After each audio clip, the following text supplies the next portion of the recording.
So here we are, Friday, the 22nd of March 2024, 5 months into Israel's genocidal slaughter of the Palestinians of Gaza, with no abatement in sight. Western governments reduced to mealy-mouthed pleas for a ceasefire, for humanitarian aid to be allowed in, words which are falling on the ground like snowflakes. Such has been their effect to this point. We have been reduced in the West and around the world to spectators at the Colosseum, watching this unfold, feeling helpless, angry, guilty at being unable to do anything to stop it. The protests have been exhaustive, but they have had, we have to be honest, no material impact on our respective government's position, which is that Israel has the right to self-defense. No, it doesn't. It's an occupying power. Under international law, an occupying power does not have that right. The occupied have that right. This tragedy did not begin on October the 7th, as much as Zionist states, apologists and spokespeople would have us believe. October the 7th was but an inflection point, an important inflection point. The Palestinians, it is demonstrable, have endured countless October 7ths since the State of Israel landed in their midst with the force of a meteorite in 1948. An ugly oppression does not give rise and has never given rise to a pretty resistance. And the ugliness of October the 7th was but a symptom, not a cause, on this current trajectory.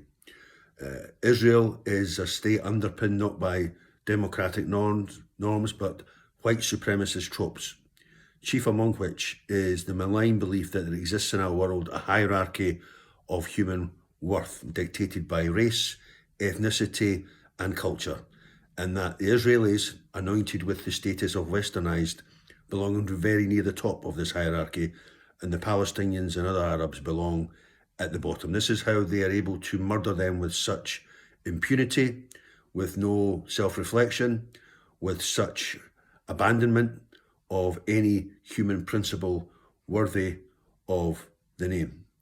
Israel is less a state and it's more a mass murder machine.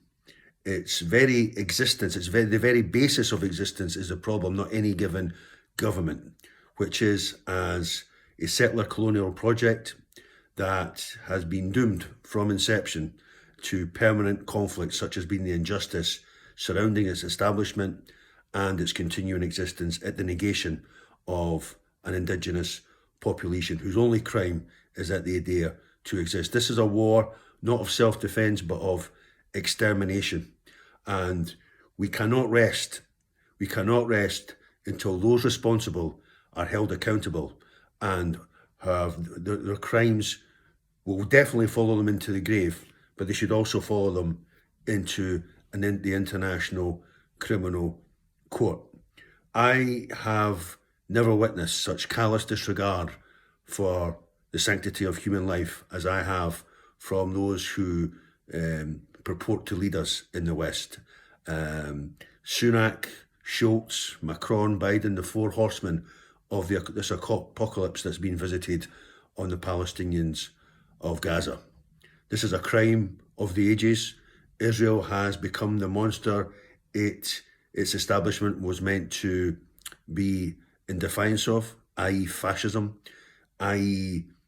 genocidal violence, i.e. the dehumanization of a people only on the basis that they, according to the supremacist mind that occupies Israel's state institutions and its society, are of a lower caste and character.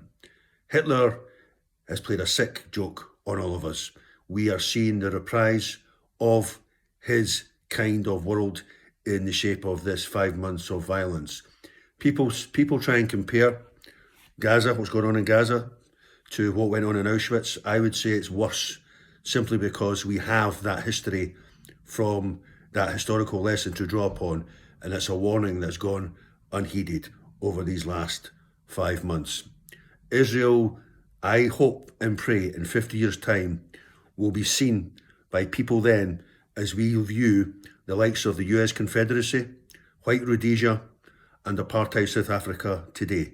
In other words, gone, non-existent, relegated to that dustbin, otherwise known as history.